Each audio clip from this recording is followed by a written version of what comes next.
magical thing. Grows where you are, it exists where you are. An intentional journey to open up the pathways To connect us to something bigger. It helps everybody in the equation. has been the magic of the people, and it's passed from person to person. You have to follow through. You have to do the thing. Like happy, safe place. Is that your logic, or was that something you were told? Focus on your craft and your practice. Just ask me why. Why in general? Can you unteach yourself something that society has taught you? Simple experiences will always be different. Your body is your temple. You've probably been doing certain things your whole life. You need nothing else other than what you're in right now. This is Georgina. This is Nike. And this is Temperance. And welcome to Occultism with a Side of Salt. Hello, this is Georgina. This is Nike. This is Temperance. And this is Matt. And you're listening to Occultism with a Side of Salt. In this episode, we're going to be talking about deities. If you've been listening to the podcast since the very beginning, first of all, I'm so sorry. But second of all, we did do an episode on deities way, way back. I think it was the third or fourth episode of the show. Obviously, we had a completely different host team. My perspectives have changed. We're going to be talking about different things than that episode. But we are doing another deity episode because there's so much nuance to the topic. And once again, my positions have changed slightly. So in this episode, we're going to be talking all about deities, from what like deity work is online, which is what the older episode focused on, but it's worth reiterating because obviously the social media trends change every 15 seconds. So how like social media views it, how deities get misrepresented, like how Dionysus is not your hug boxy father. The big debate that I think Nike and I have actually argued about a few times back and forth is deity work for beginner pagans. Is deity work a requisite for successful magic? What even is deity work? Things like soft polytheism, hard polytheism, UPG, historical approaches, archetypes, and can we take out that historical context and kind of this whole blob of things? So let's get into it. So I think we should also introduce our guest. We have Mat Auryn here, who is the author of Psychic Witch. Most of you guys will know him through that. Matt, if you want to say a little bit about yourself before I really get into it, I think that would also be applicable. Okay, my name is Mat Auryn. As you said, I wrote the book Psychic Witch. I have a fairly neglected Patheos Pagan blog. The last year, I just have not been posting much. I write for a couple different magazines, periodicals. I'm trained in several different occult and witchcraft traditions, and I'm just here telling my point of view of things. So this is a really complex issue, and I'm kind of like, I like what Georgina said at the beginning, because I think this is such a personal topic. It can get really, really sensitive. And I don't think anyone knows for sure. Like, because Georgina said her views have changed, and like my views are constantly changing based on experience. So I just kind of wanted to put that disclaimer before I touched it. There's a reason I don't talk about this topic much unless it's, you know, like a student training in a tradition where we're going to work with the same deities together. I usually tend to let people live and let live, but I do have opinions. Well, this episode, I think in general, is going to become really like UPG territory, because unlike most of our episodes, which are really much more commentary basis, this episode can't be done without personal gnosis, just on the sensitive nature of the topic, right? Deities. Not everyone experiences them, and none of us experience them in the same way. It's all going to be based off of personal experience, historical reference, and the way in which that has been manipulated by social media. I think the biggest place that we see it being manipulated is TikTok. I'm going to call it out by name because that's where we're seeing it being manipulated. And, you know, we're not taking little Dionysus to Starbucks with us. That's not happening, you know, although it is on TikTok. It's not happening in real life with real people. So there's a lot going on that's like being fucked up by the internet. Well, and I think, you know, the term personal gnosis is really interesting anyways, because anything historical was once personal gnosis. And I think personal gnosis, so like the difference between like what I would say like personal gnosis versus what we're seeing on TikTok. And I'm not saying all TikTok, but I know exactly what you're talking about. Like, you know, me and, you know, Lilith were shopping for shoes and my husband Thor came to me, you know, that kind of stuff. There's a difference between having a personal experience and just kind of delusion or fantasy. And like, even I see this now because my book has become fairly popular. Like, I'm starting to see a bunch of people I've never met, I don't know, claiming that they're super close to me. And I think that is very similar sometimes with deity work and how people on TikTok are presenting certain deities and their relationship, where, someone can talk about me. Someone can be like, oh yeah, me and Matt are super duper close. We hang out all the time, and then give a description that's totally has nothing to do with me. It feels a little bit like, because what you're experiencing is parasocial relationships, but I think in like a weird way, there's also a little bit of parasocial relationships with deities, like people who spend a lot of their focused energy on them, and whether or not they've had any experiences, it just becomes like thinking that they're closer to that than they may or may not be, just because of how invested they are. That's exactly what I mean, though. Like with a lot of these TikTok videos, and they tend to be like fairly younger kids. So, I kind of give them a pass, kind of like, I try not to be too judgy. They're not my students. It's not my circus. But I would agree. I think it's crazy.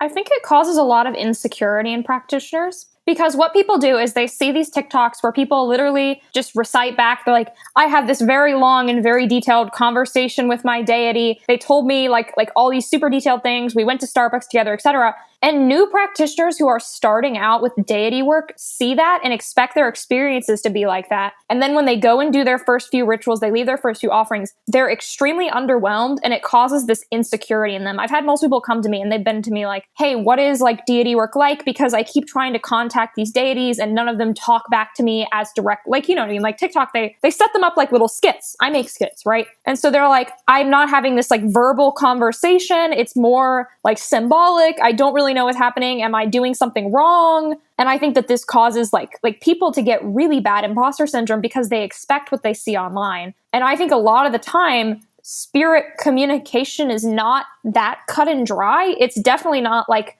sitting at tea and you see them in full form and you're having this long conversation about what exactly you need to do. And there's direct instruction and there's no symbolism. It's just literally like, let's go to Starbucks together. You know what I mean? Like people see that and then their experiences don't line up and it causes people to feel really insecure, I think. Well, that's a nod back to our last episode. And I think it needs saying is that there's a big element of escapism, especially when we start getting into deities. There's a big element of escapism, but then we also do breach mental health territory.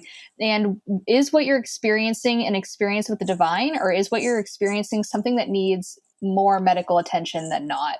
Because that is a factor.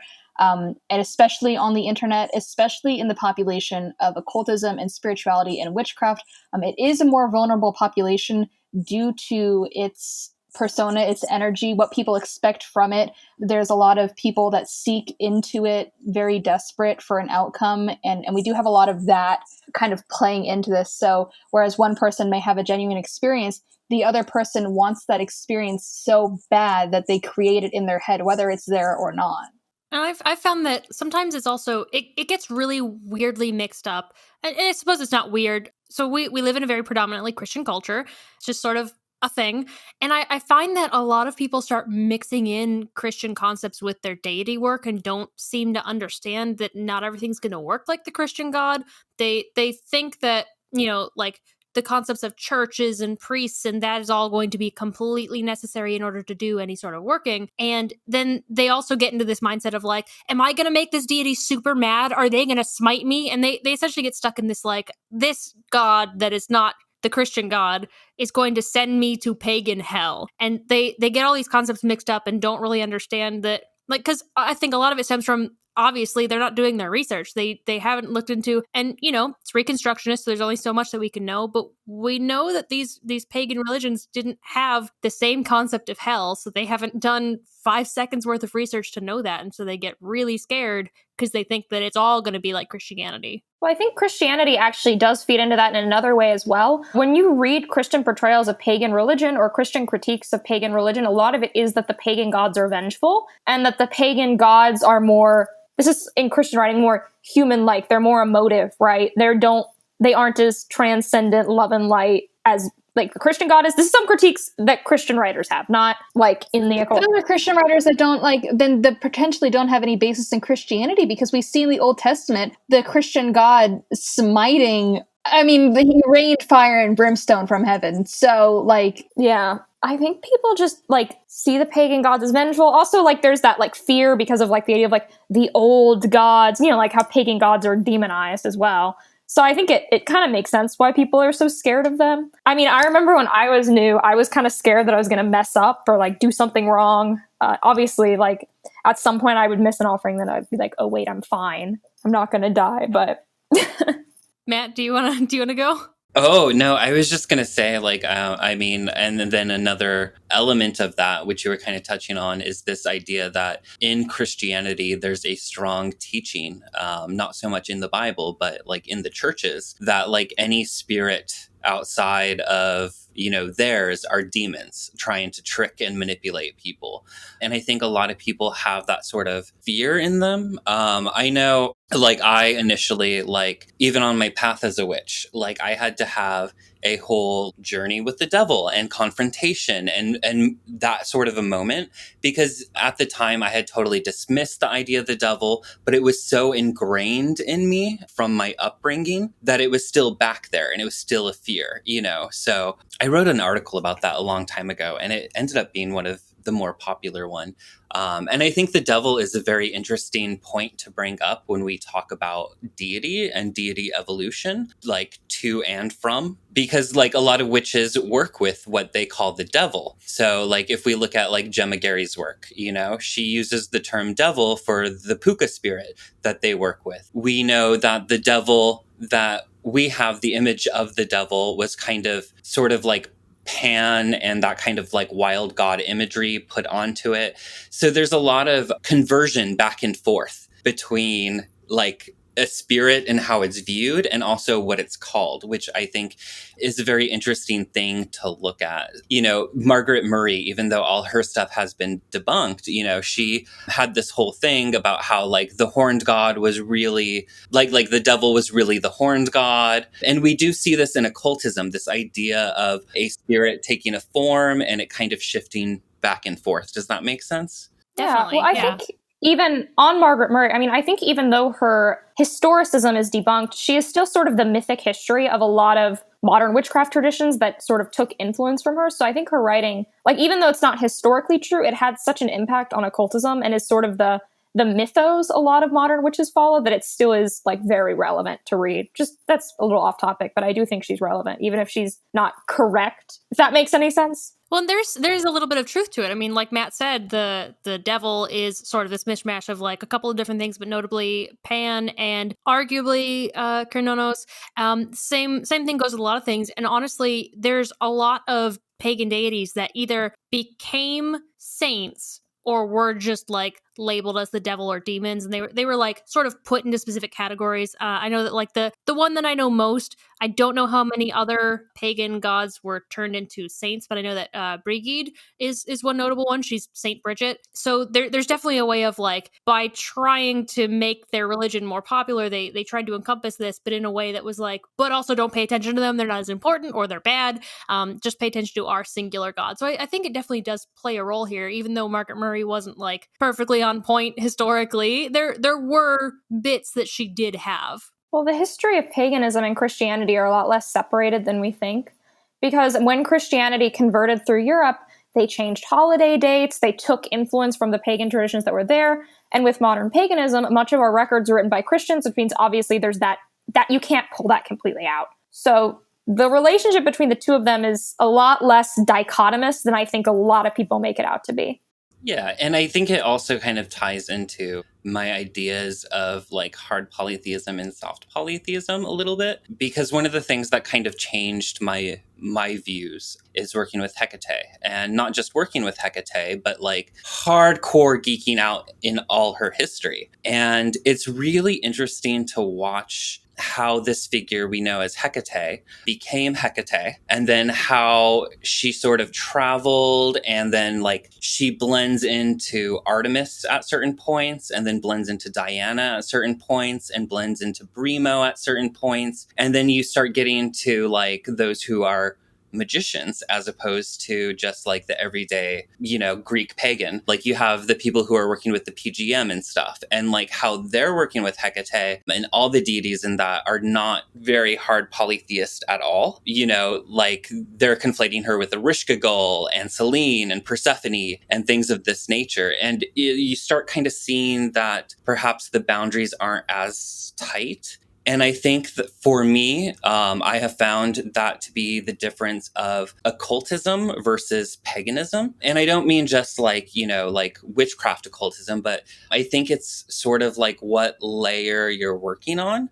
Because I do believe that the deities are individual and that they do have agency and that they aren't necessarily all the same. But it's sort of like if like you were to ask me and Georgina if we were the same person, right? We're going to say no. Like we're obviously two different people. We've never met in person. But if you were to ask our higher selves that question, they may have a different answer for us. And I think that ties into one of the like occult mysteries in the modern occult traditions of this idea of unity. And the best that like occultism has tried to like lay it out and map it out is the tree of life in Kabbalah. This idea of different sephira and how energy sort of like it's all the same. It's all coming from like Ein Sof and, all of that. But I find the topic fascinating. And anytime I feel like I have made up my mind on what deity is or isn't, I feel like deity comes and kind of kicks my ass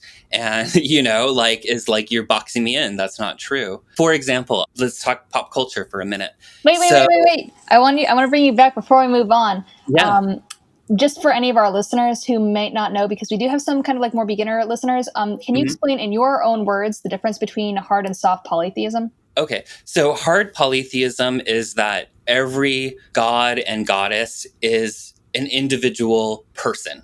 Like there's no connection between them other than how they may interact or have relationships with each other. Soft polytheism is the idea that the deities may blend in and out of each other. It may be that it's a monotheism or a duotheism with different names and different faces. I think it's kind of all of the above in my experience. And I think that's why it's mystery. And I think that's how, it's one of those things that everyone's mileage is going to vary, especially based on where they are and their operating system. As a quick like aside related to that, the best way I've heard that sort of like blending concept put is basically like if you have a flame that you start, from a spark and then things go up. If you then take that flame and like put it on a candle and then you use that candle to light other candles, which thing is the original fire? Is it the fire that you started? Is each piece of the fire the same as that original fire? Well, yes, but also no. It's this sort of like weird blending of like if you use this candle to light all the other candles, which fire is the original fire? Are they all the same or are they all individual? So I like that a lot. My current view in my book, I give the planes of reality, right? Like a reality map of the planes of reality and then how we have different energy bodies, right? And it's all us. It's all us, but there's different versions of us operating all the time on different levels. So like the astral mat is me and it's here, but it's also doing something on the astral. The emotional body mat is here. It's tying in, but it's not necessarily separate from me, even though it's also operating on the emotional plane of reality. And I'm finding that deity tends to operate like that. So the best example I can give is like the idea of like Jupiter, for example, right? So on the highest divine level, you have Jupiter of like the Chaldean oracles, like the concept of like Kether, like this is like Zeus most high, right? But then there's other like gradient degrees of it. So there's also Jupiter, the archetype, the psychic symbol that's constantly operating. There is Zeus, who is the singular entity spirit that we interact with. There's Zeus that is a physical manifestation, that's the lightning strike. There's Zeus that is an emotion, that's being jovial. That's, it's all this energy of like Zeus or Jupiter. It's just different ways that it's expressing itself on different levels. And I think deity is a lot like that. And for me, I'm very much a monist in the sense that I believe in the end, everything is one on the deepest level. It's just a matter of what level you're looking and interacting with things. And that doesn't necessarily mean that one level is better than another. It's just sort of like different playing fields, I guess. I don't know. It's once again, deity is one of those really hard things to discuss. And you were mentioning, or about to mention, pop culture a minute ago. I definitely want to get into that because I have some thoughts about the role that media and pop culture has to play in representation and thoughts about and stereotypes of deities, for sure. Okay, so going back, like Hecate is like my main deity, right? Like that is my to me, she's another example of like those different layers, right? Like there's the Chaldean oracle, like Hecate Sotera, which is like soul or like the first mother. It may be even expressed as like Bina in the tree of life, right? Like it's this kind of like source aspect of something really, really high. But then there's also the lower levels and the different levels. Like I believe there's an internal Hecate that I have that is purely part of my consciousness. I believe that there's Hecate the spirit. I believe there's Hecate the psychopomp. And I believe it's all still Hecate. Just as humans with deity, we tend to really try to, I don't know what the word would be, but it's almost like a human centrism where we expect everything to like kind of abide by our rules and our standards as The world humans. doesn't revolve around me? You what? The world does not revolve around me? No, Miss Aries, it does not. In Thelema, it does. You Thank are a you, star. Matt. Thank Everything you, Matt. I am a revolves around- star. Every human is a star. Exactly. But mostly you. Mostly me. So one of the things is you were talking about how, you know, a lot of people on TikTok or any social media, you know, will be like talking about these like elaborate, constant communication that they have with a certain deity. And that may be true. It may not be true. But my experience has been when there is a direct interaction, like as in words, experiences, stuff like that, it's very short and very succinct. They are not wordy people. Like if they want to deliver, they will deliver. And also, it tends not to be here. It's either during astral projection or a dream or something of that nature where we're sort of like on a middle ground to be able to interact with one another. So with that as a precursor, one of the things I've been seeing a lot of people complain about, specifically in like Hecate groups and stuff, is like this portrayal of Hecate as either a maiden mother in crone archetype or as a crone in general. And, you know, of course, they're like, oh, she's not historically, you know, she is purely, you know, a maiden. And I used to be one of those people. I used to be like, oh, she's never a crone. Like, she's never a crone. Like, that's a fake representation until Hecate came to me as a crone. And it seemed very much like I'll be whatever the fuck I want. Like, you know, like you aren't the one that makes the rules. And it's interesting because, you know, I geek out on Hecate. In the Chaldean oracles, it talks about how Hecate, her power is exemplified by the three fates. And, you know, the three fates is sort of where we get our maiden mother crone archetype really from.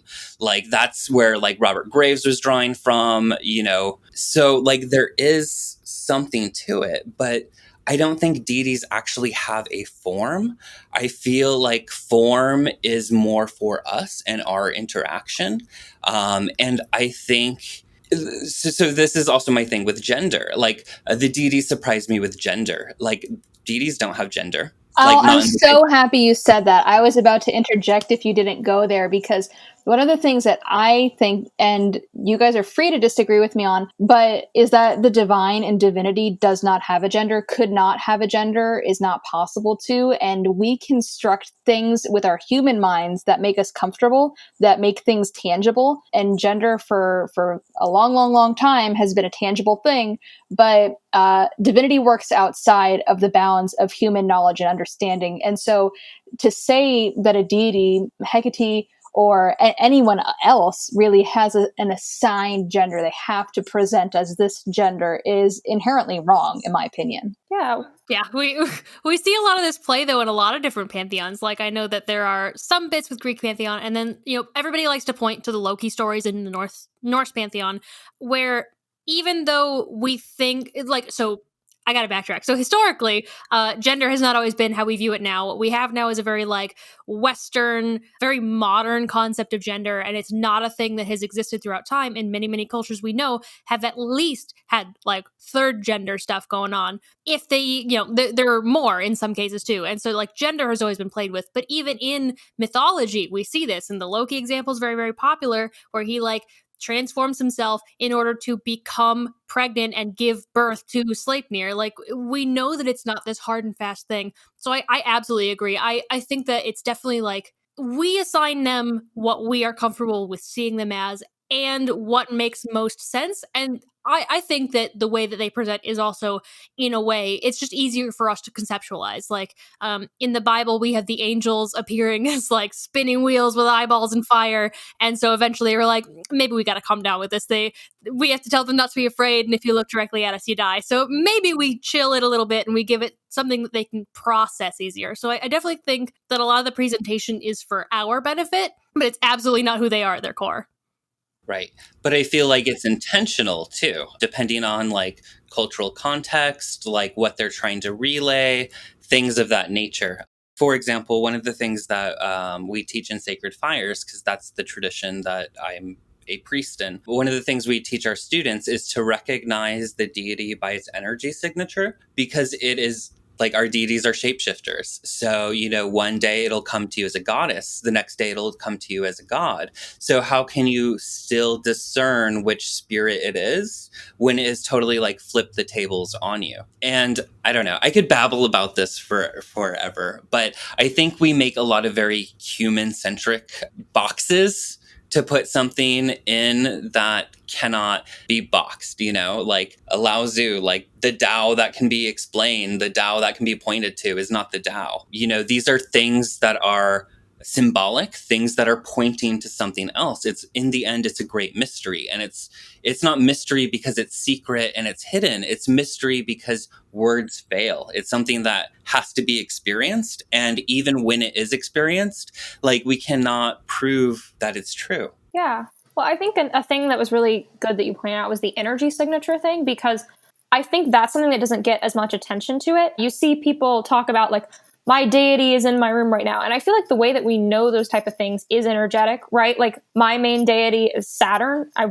That's my main, I mean, I sort of work with other spirits now and then, but I'm like devoted to Saturn, right? And the way that I know is it's this distinct, like, you can't even really describe it in like proper words. It's this energetic feeling, if that makes any sense. Like it's hard to verbalize, because I fully believe that the divine is beyond our complete comprehension. Maybe that's a bit of a mysticism leaning view of mine, but I don't think as humans we can fully conceptualize it, because it's just not, it's far beyond us. And I think we're trying to get as close as we can, but it's always going to be a little out of reach. And that's a good thing. And that's okay. And I think like we need to, whenever we watch these stories or listen to people talk about their deity work and whatever, remember that they could be exaggerating to make it as like a narrative that makes sense, right? Like saying I was in my room and I felt the air change and I felt like this heavy energy and I just recognized it is a lot less easy to understand for a beginner than my deity visited me. You know what I mean? Like, I think we need to remember that like it's hard to verbalize this stuff. So I think some of these stories, I'm sure some are made up, but are just like a way to translate it into going terms. Back to like that Christian influence too, like, you know, as a culture, we're raised with these stories of the angel of the Lord appeared to me, and it's like a person came into your room, or like I heard the voice of God, and like that's not how it usually is. I'm not going to say it's not. I'm not going to say it's not ever like that, but yeah, I totally know what you mean, and that again, it gets into mystery, the things you can't fully express. It's sort of like I had a teacher who explained it as sex. So like when you're a virgin before you have sex, you have an idea of what sex is, right? You can talk about sex, you can hear other people talk about sex, and you kind of get it, but until you actually have sex, like there's just an experience that is easier to understand. And I liken this to astral projection. So a lot of people like have an idea of what astral projection is, and they think they understand what it is. But like people who have actually astral projected talking to each other, they have a better frame of reference for what they're discussing. And it's something that can't be put into words.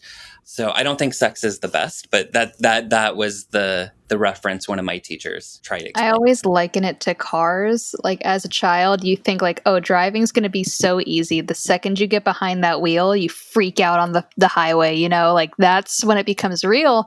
There's something that Georgina brought up that I want to actually touch back on because it's important. Is she said, you know, I'm devoted to Saturn.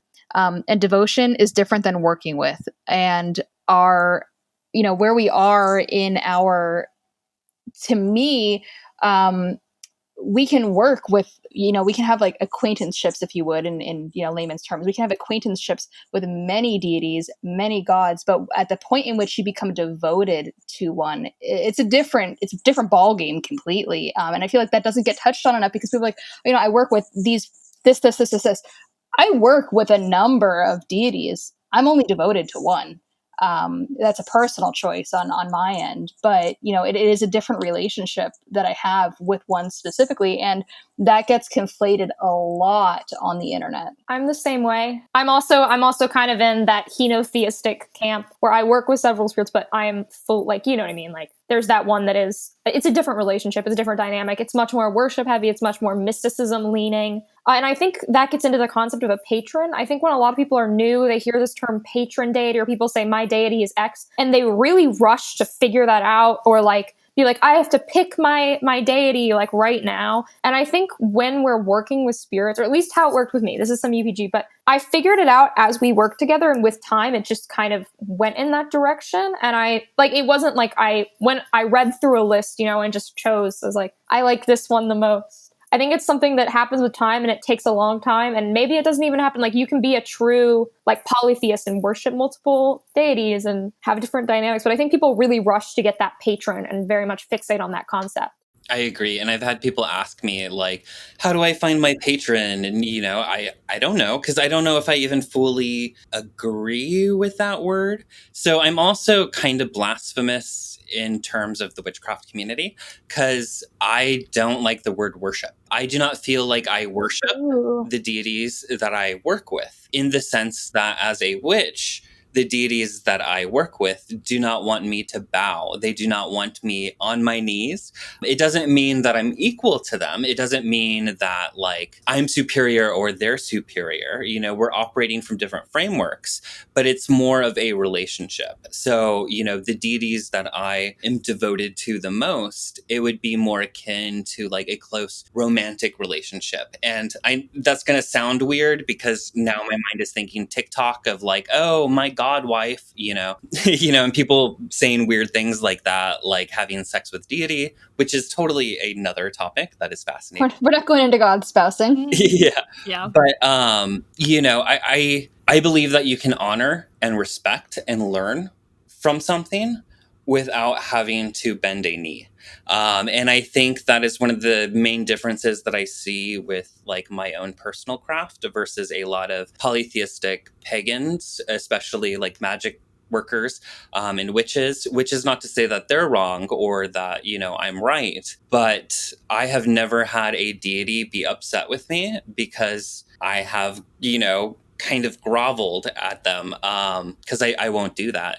And I think it also frames the relationship with the deity. So if I am approaching Hecate as a mother, our interaction is going to be very, very different than if I'm approaching Hecate as a lover or Hecate as a co-conspirator. You know, I think it's the same as people. You know, there's a lot of how you frame a relationship with someone is right off the bat going to change the dynamic. And for me, like in my craft, it's not very worship heavy. It's not very grovelly. It's very respectful and it's very honoring. And I'll even recite hymns and stuff like that. But that is more like treating a partner well. You know, like buying those flowers and, you know, things you would do even to a friend, you know, like you buy your friends gifts, you know, you do special things with them and for them to show your appreciation. And for me, I don't know. I have a weird issue with like me personally, like bowing to something like that. Well, and your point makes me think, I think I'm going to actually, just because of this conversation, I think I'm going to change the wording I use from worship to honoring, because that's definitely what it is. And I think, you know, to tie it back in again, because we live in a very Christian heavy society, I think the worship concept of like groveling on your knees is a very Christian God oriented thought process. Whereas when I describe what I guess now will be previously what I called worshiping, is much more honoring. It's like taking the lessons that they are there to teach you, or the lessons that their mythology teaches to you, the traits that they have that you can sort of internalize and in a sense do shadow work with. That's going to be very, very different from, and it's not like a different like step up level. It's just a separate thing. So there's like honoring, and then there's working with, and then there's, I think working with and devotion is where it does the step. And I think like words like that can trip up new people, though, because, you know, you do see a lot of younger witches and a lot of younger pagans that are very worshipful. And there are Reconstruction pagans that do worship, you know, and like Mat Auryn doesn't judge, you know, to each their own, do as thou wilt. But I think words, again, can trip people up. That's why I hate the word intention. And I never teach the word intention to anyone I'm teaching spell casting or magic. You know, I feel like there's a firm difference between intention and will. And a lot of times when people talk about intention, they're talking about will. But when someone's learning and they're learning intention, that idea of will may be lost. And it may be just kind of more of like a hopeful wishing, or just like, I feel like there's a difference. And that's why it's important to try to be succinct in words, you know, because I totally get what you're saying about like the worship isn't groveling. It's not like, you know, like, oh, dear God, I'm a sinner, you know, sort of thing. But like a lot of new people will take it in that direction, which I think kind of may be missing a point. Well, the way that you use these words really reflects in part on your leaning, but also on your formal background. Not, you know, I don't think everyone has to go out here and pay for $1,000 courses, but if you're just getting into the sphere of witchcraft and paganism, which it's my opinion that you can divorce the two. You can be a witch without being a pagan. But, you know, if you're getting into the worlds of witchcraft and paganism, there's a lot to explore there. And so, you know, if you are mystical at all, or you want to delve deeper into that type of spirituality, is very different than delving into green witchcraft. And the words that you're going to use are going to reflect that you're leaning, you know. So if you're saying, I'm not saying that you're saying it, but if you're saying like intention isn't everything, like there's more to this than just intention, that is based off of your knowledge and your experience, but also really reflects your path's direction, right? And I would almost like lean you into left-hand path more than right-hand path, of like just like general grouping. But you know, there's a deeper element of education and like formal education, like reading books as a prerequisite, which isn't, some beginners haven't reached that level yet. They just stumbled onto it because they saw a blog or they saw a TikTok or they saw an Instagram post, and so they haven't reached that yet. And to make matters worse, we have other beginners making content using these words, not knowing what they mean, and really like muddying the waters in every front on that. Right. Well, and that's why, like, the work that I do, I'm trying to bring that information in a very beginner-friendly way so that people don't get confused. Because, you know, I do think lighting a candle with intention, I think there is a possibility that that spell will work. But there's also a possibility that it won't. And I think that's where the science comes in. And a lot of people aren't trained in the science and the art. You know, the intention is more of the art, not so much the science. And you can get things to work with the art, but if you can try to understand the science, it's going to be, in my experience, more effective. And I think that like words trip us up. And a lot of that comes from a strong New Age influence that has kind of seeped into occultism, where people start using words that are a lot friendlier, a lot more comfortable, a lot less complex. And like, that's totally fine. Like, I have no problem with people approaching the craft however they feel drawn to. But if it's my personal student, I want to try to help them not be set up for failure, if that makes sense. And I don't mean that to sound like weird and lofty. Like, I agree with your point. Like, it's a lot of it is jargon and terminology, but I do feel like there is a stark difference between the concept of intention and the concept of will. And I feel like if someone is not kind of subjected to both, they may not understand the difference. Does that make sense? Oh, yeah. So you mentioned a couple of different, like you guys just as a whole, you've all mentioned beginners and your students and people starting out. My opinion on this has definitely changed in a slight way where I still have some of my original thoughts, but what are your feelings on whether or not deity work is for beginners? Oh, hot topic. I say I have a hot take, so I'm going to go first because my opinion is not popular on online social media. So there's a lot of people on social media who say deity work is not for beginners. I say it really depends on how you approach that. I think if you're an absolute beginner, there's nothing wrong with lighting candles, leaving offerings, doing like prayer and all that. I think if you're a beginner, you can go for that. I think the time when I say it's not for beginners is when we start doing things like invocation and evocation. Then I say you need some experience. But I don't think approaching spirits through leaving offerings or prayer or like more light, like light things like you're not actually invoking in. I think that's totally game for beginners. But I think that also does reflect that I have a little bit of a mysticism bent to myself. So I see that type of stuff as I have a very, very spirit heavy practice in like almost entirely. Like I'm a ceremonies, like I'm super, super spirit heavy. I don't do a lot of folk practice or like candle magic. Like I don't really do that at all. So I say you can go for it. But I think once you're invoking things, then it's a different conversation, if that makes sense. I think it just depends on what you're doing. But I think the blanket statement that deity work is not for beginners is a blanket statement and is not it. So that's my hot take. I would tend to side more with your thinking.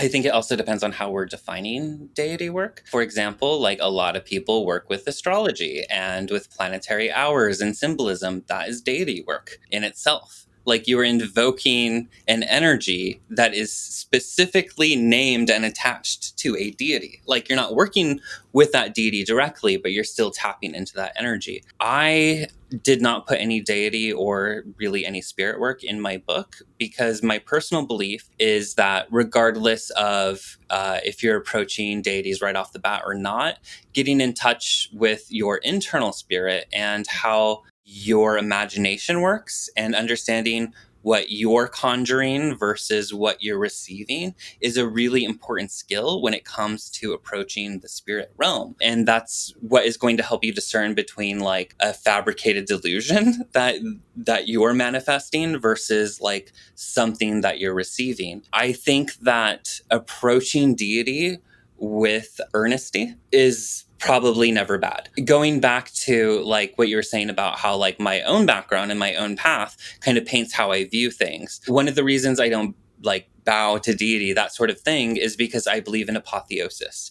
So I believe like my whole goal is to, you could frame it as uniting with my holy guardian angel. You could term it as, rising through the planes, but this idea that I am in training to become what these spirits are eventually, whether I can do it within this lifetime or not. So just like any sort of craft, any sort of teacher or mentor that I have, I'm going to respect them. I'm going to follow their lead. I'm going to learn from them, but I'm not necessarily going to, be like, oh, Christopher Penzac, I worship you, like, please bestow upon me, good things.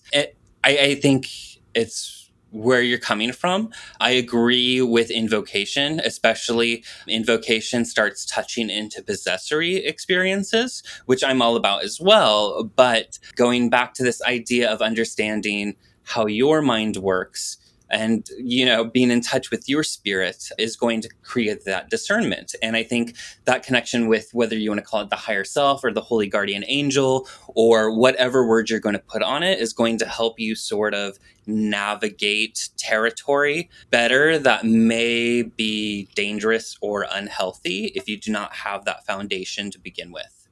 I'm going to give hot take and say I also agree with both the prior takes, except I'm a little more extreme, also painted by my background. And it's very common knowledge that I work very heavily with land spirits. So it gets into a conversation of what is considered deity. Is straight gods considered deity? Is spirit considered deity? Where is the line drawn? So I do think that beginners can work with deities because in my belief and in my tradition and my practice, there's different levels to deity. And so at the lower, more base levels, land spirits is something anyone can work with. And there's a number of spirits that I would consider on like not lower as in not as powerful, but just more accessible levels of deity that I think any beginner could work with very easily before they step into the realm of named gods and that sort of thing. So yeah, I do think that beginners can.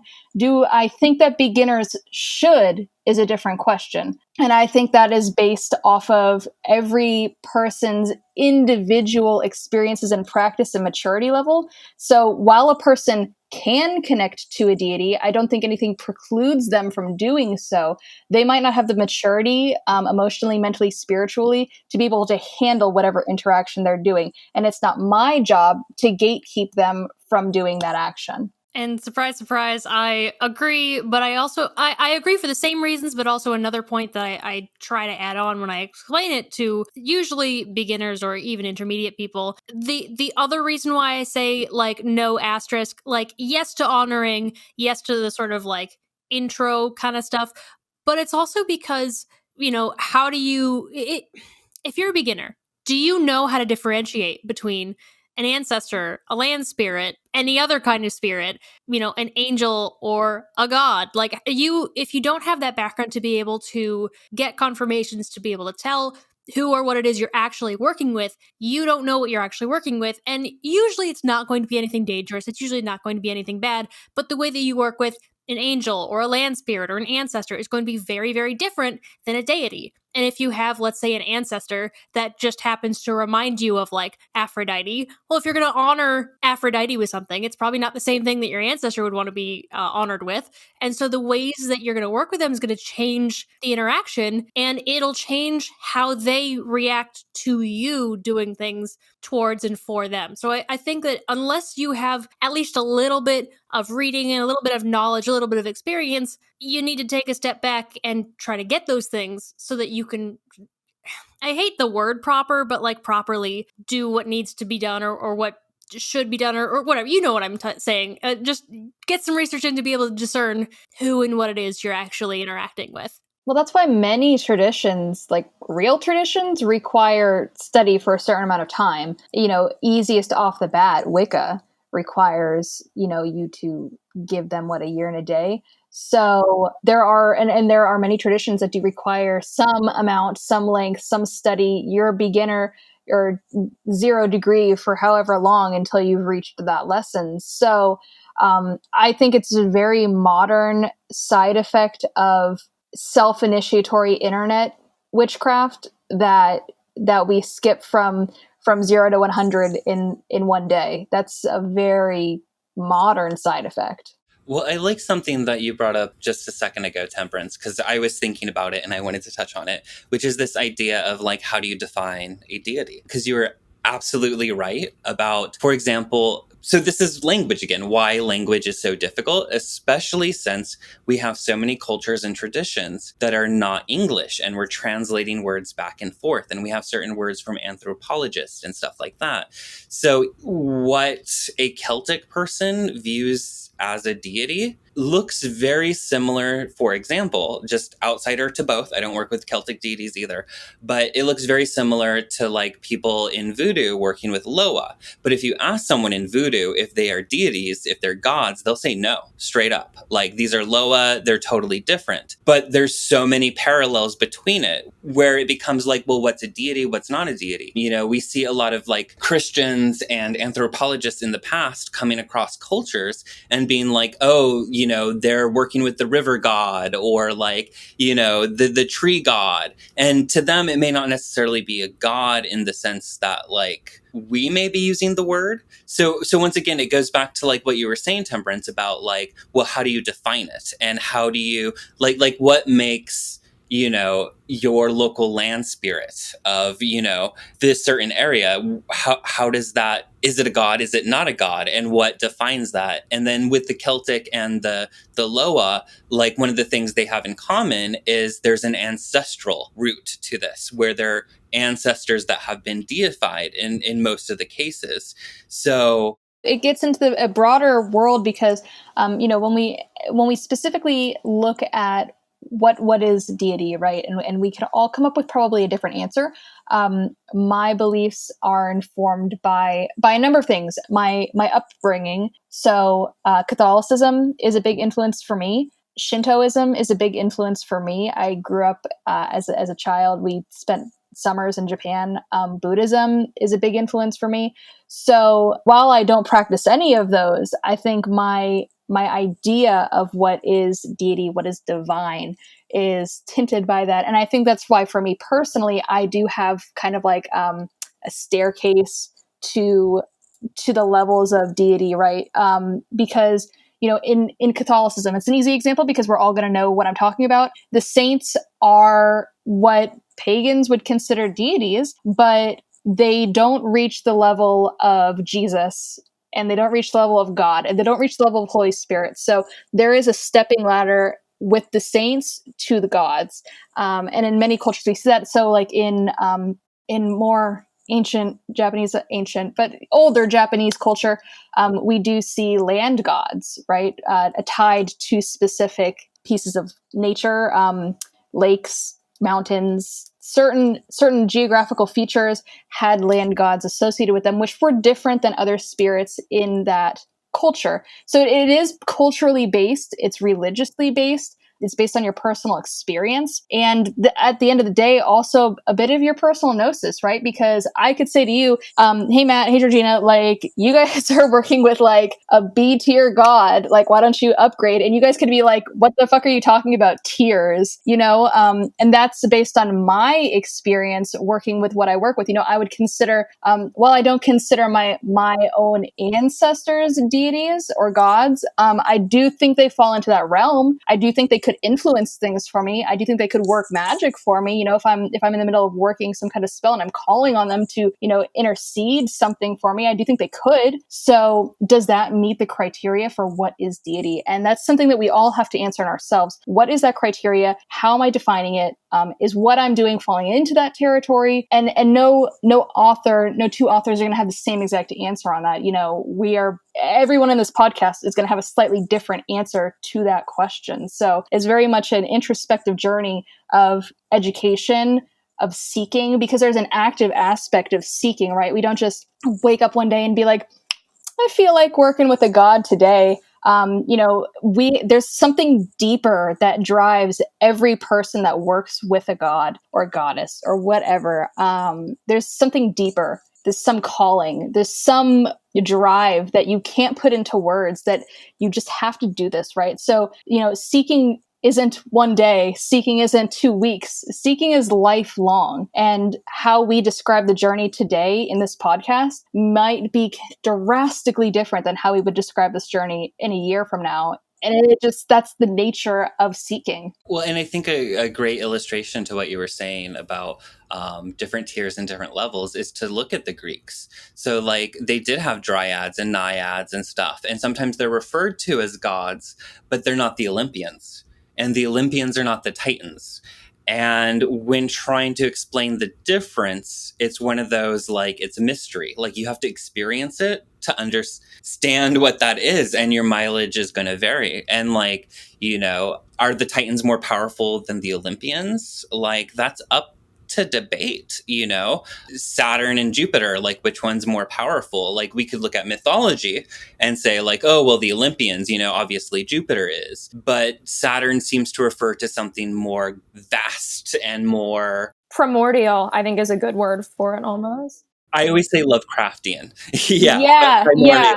Like, that's how I view the Titans, and their energies. And then Hecate is a perfect example of that, because Hecate is a Titaness. She's not technically a goddess. And I think, like you were saying, like levels and culture and terms, this is what makes this so difficult to try to discuss, especially, people who may not work with purely one pantheon or a whole pantheon themselves. There's language barriers and there's like personal experience, differences. Well, as a matter of culture, there's also, because I was just rereading this earlier, but with Norse culture, it's not really levels, and it's more of like focus. And there's the Aesir, the Vanir, and the Jotnar. So it's like the Aesir are the gods of humanity, so like Odin, Thor, those guys. And then there's the Vanir, which are the sort of middle ground between humanity and nature. And then the Jotnar, which sometimes are gods,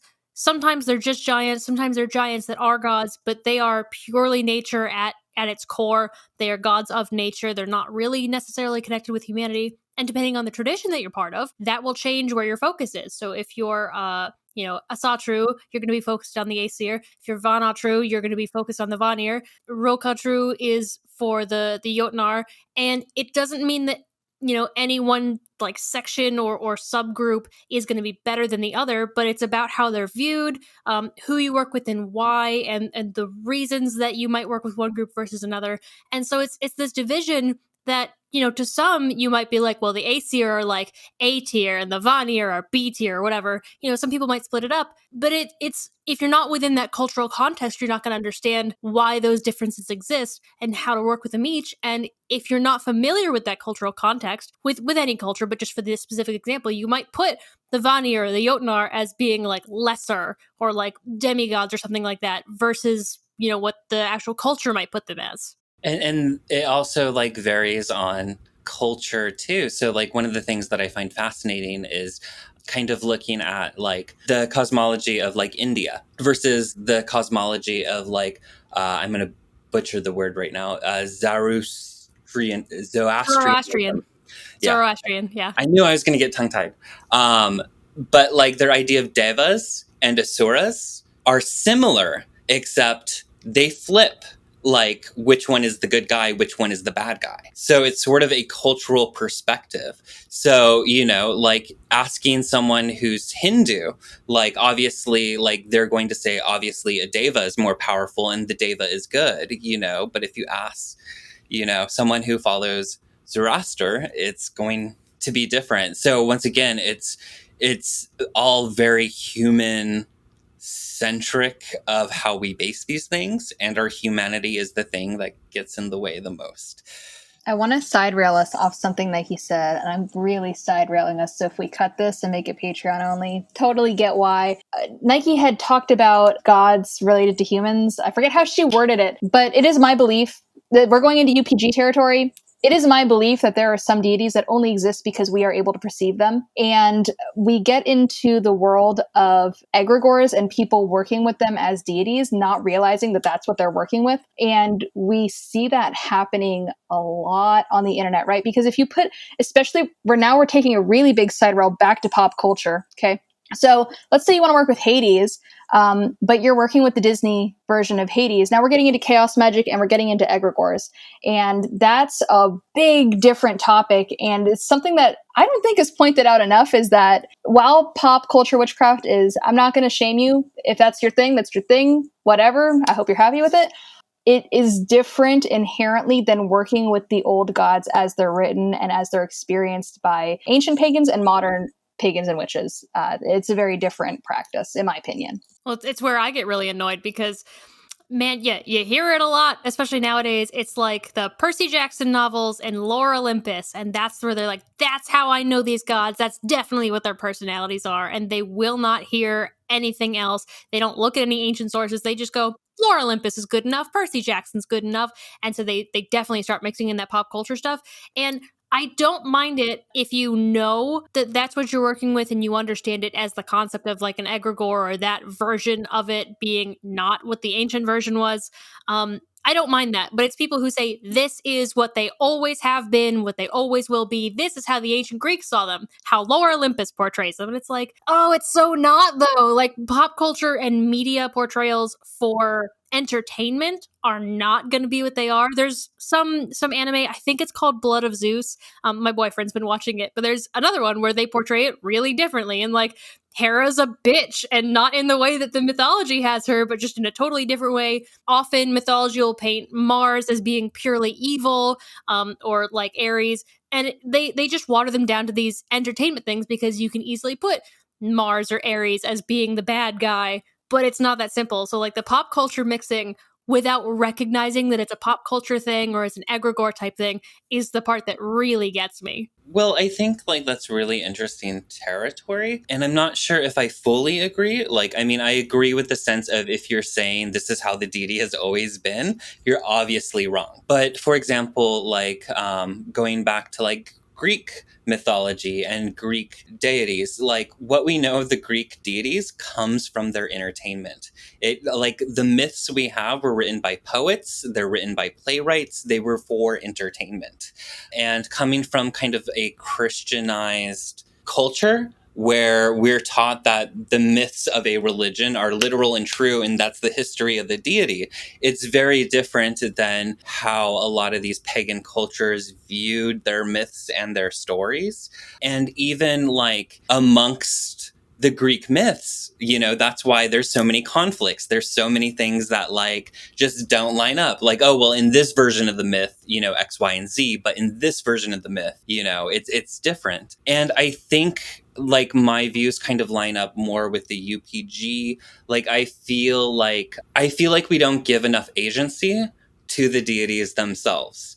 And I think that the deities can influence and inspire creators that are going to present them in a mass media form, you know? And I think, honestly, like, I think any deity is more than happy to just be presented and to reach people, you know, regardless of how they're portrayed or how they're working, as long as it's not in a way that is completely offensive, you know, and things also evolve based on, like, again, direct revelation. So, like, you know, let's use Crowley for an example. Crowley, you know, is huge on Babylon. Babylon is very, very different than the text source, the Book of Revelations Babylon. It's hugely different, you know, and a lot of that comes from just how he viewed it and how he kind of reframed that. So I think when it comes to the idea of like pop culture and how things are viewed, I think things are a little bit watery. I think it's very important to learn the history of a deity and learn how they were, what their evolution was, how they were respected and worked with throughout time as far as you can trace it. But I'm also big on not getting, like, my gods are not statues covered with dust. Like, they are living entities that are still here in our world. And if I was a deity, I would definitely try to come to creators, whether it's, you know, subconsciously or in dreams or as inspiration like the muses, and try to interject myself to be presented. You know, but then again, it's like, who knows? It's, once again, one of those things. We're all allowed to have different opinions, because that's where it gets into, you know, personal gnosis, and it's, you know, very much in the territory of, you know, how do you understand and perceive deity, right? So if my understanding is different than your understanding, that's okay. And I think it's not only is it okay, it's good to have it said in a podcast together, because it lets people know that there are different opinions and it's okay to have a different opinion. You know, while we might think that the witchcraft and pagan community is all encompassing and all the same, you know, it's not, and we're allowed to have agency over our own beliefs and thoughts. Well, and like Georgina brought up at the beginning, you know, the importance of like understanding that like these things are like, they shouldn't be set in stone either. Like what I'm saying today, like a year from now, I could totally disagree with, you know, because my experiences and my knowledge have changed. So I actually love different opinions as long as it's not aggressive and like starts getting into weird fundamentalist territory. So final thoughts for today's episode is that how you experience deity might not be how I experience deity, but as long as you're truly seeking that connection and truly working with it as part of a path that satisfies your soul versus a path that you think you should be following because the internet told you so, that is absolutely okay to do at whatever speed in which you do it. Yeah, my final thoughts are that this is just generally, as hard as it is, I'm bad about it too, is we have to try to detach our understanding of deity from human labeling as much as we can, and to not fixate so much on like personifying and focus more on the spiritual experience, and go in with not that many expectations, right? Like go in trying to clear your mind and just let whatever happens when you have your first deity experiences, and learn from that, because like reading is important. Reading people's experiences is important. But if you're fixated on what exactly those are and what exactly you're seeing online, and then yours ends up being like totally different or completely different, to not like obsess over that, and to know that as you practice more and as you get closer to these spirits, your interactions will change, they'll evolve, and to just generally go in with respect and keep an open mind with these super subjective mystical experiences, because they're always liminal and hard to describe, and it's probably not exactly what you're expecting, so just let it happen. And my final thoughts are basically always check in with where your expectations are and why your expectations are where they are. For beginners, I mean, I always go to, it's not like Christianity. Paganism and even just different pagan religions are all going to be a little bit different from each other, and they're very different from Christianity. So don't let modern concepts of what religion should be sort of cloud your view.